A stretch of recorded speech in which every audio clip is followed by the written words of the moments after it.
तो आज हम आपको करवाने जा रहे हैं क्लास 10वीं की हिस्ट्री के इम्पोर्टेंट क्वेश्चन। तो सबसे पहले हम करवाएंगे आपको पहले पार्ट के सरस्वती सिंधु सभ्यता। तो देखिए पहला क्वेश्चन जो है सरस्वती सिंधु सभ्यता की खुदाई किस वर्ष की गई? तो ये की गई थी 1921 से 1922 तक। सेकंड क्वेश्चन है जो बहुत ही इंपॉर्टेंट है, ये क्वेश्चन ऐसे भी आ सकता है कि सरस्वती सिंधु सभ्यता का विस्तार कैसे हुआ या कहां तक फैला हुआ है। तो मैंने इसे दो क्वेश्चन में डिवाइड किया है। अगर आपसे पूछा जाए पूर्व से पश्चिम में इसका कितना विस्तार है, तो ये है लगभग 1600 किलोमीटर।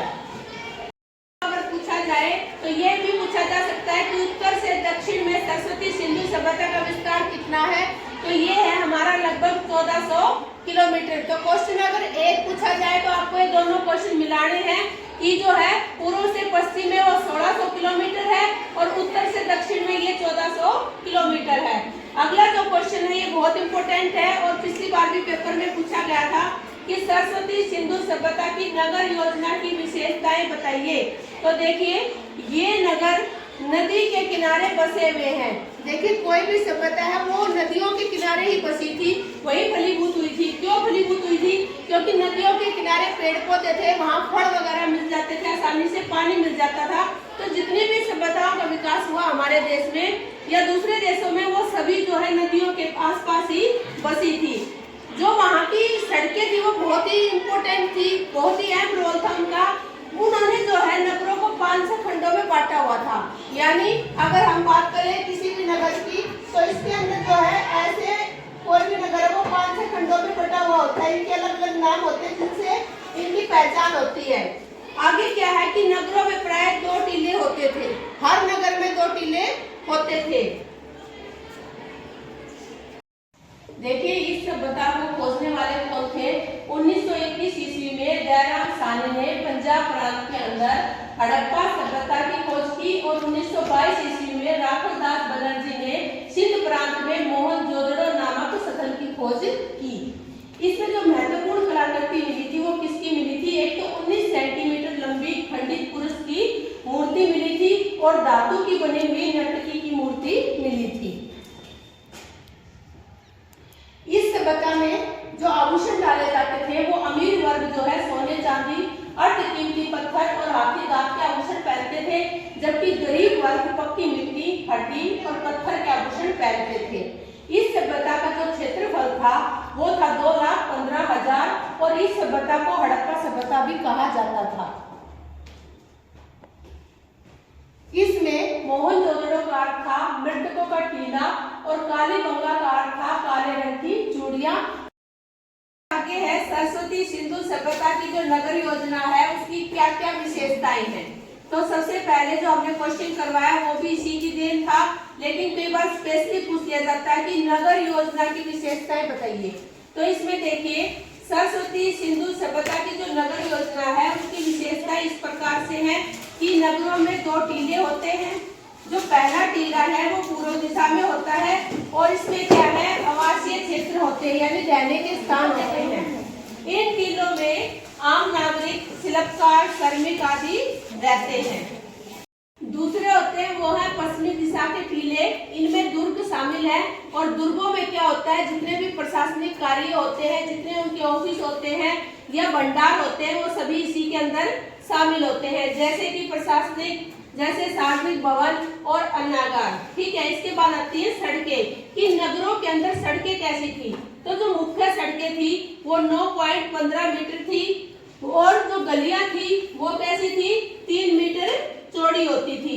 नगरों की जो सड़कें हैं वो 5 या 6 खंडों में इनको विभाजित करती है। किनको? नगरों को। ठीक है। उसके बाद आती है साफ सफाई।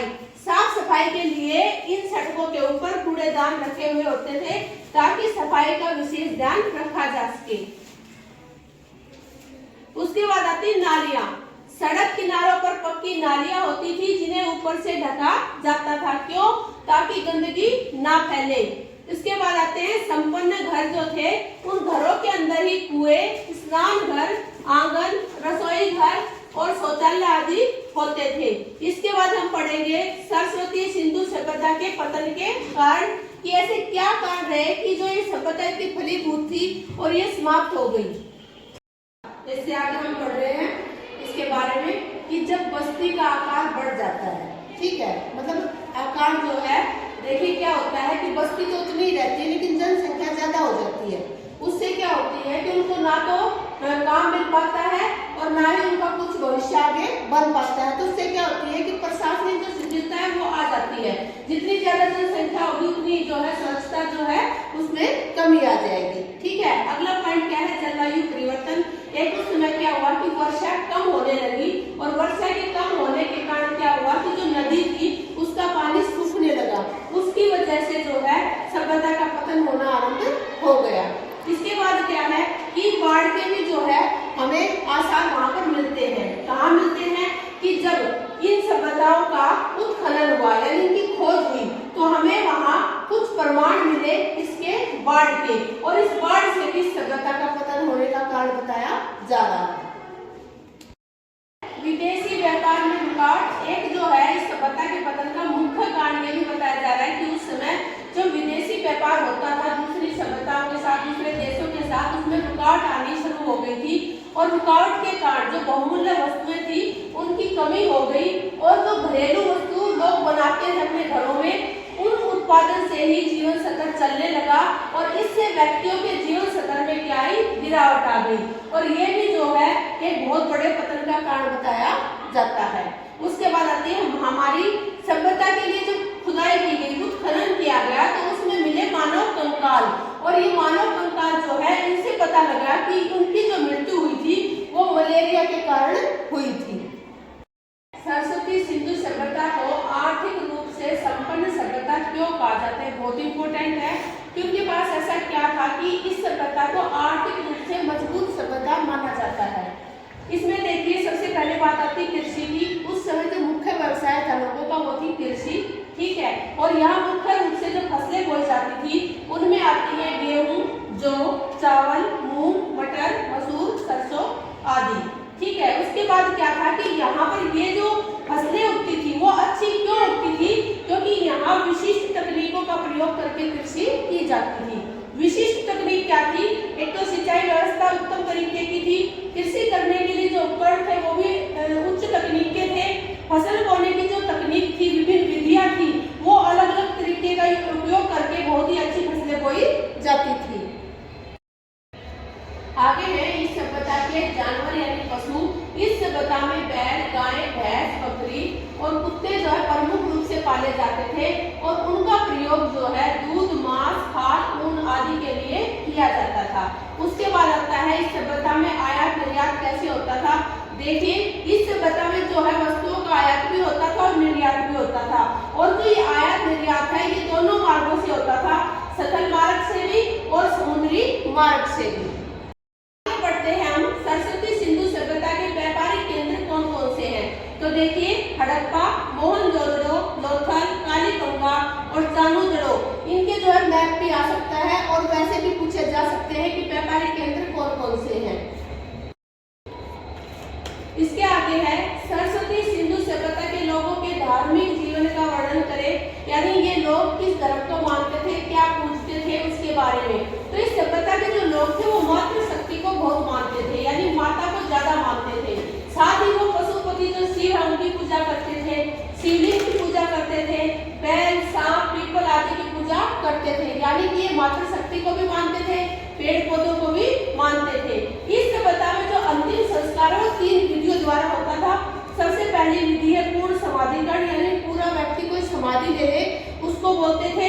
दूसरा था आंशिक समाधिकरण, यानी कि आधा आदमी जमीन के अंदर समाधि ले और आधा वो बाहर रहे। तो तीसरा है इसके अंदर दाह संस्कार, यानी व्यक्ति का जो है अंतिम संस्कार किया जाता है।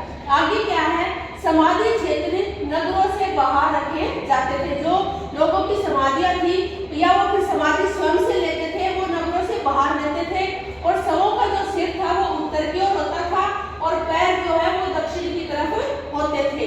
कंकालों के साथ मिट्टी के बर्तन, आभूषण व उपकरण आदि रखे जाते थे। इनकी क्या धारणा थी कि व्यक्ति की मृत्यु के बाद भी उन्हें इन चीजों की आवश्यकता होती है, तो जितना जरूरी सामान होता था वो सभी इनके साथ रखते थे।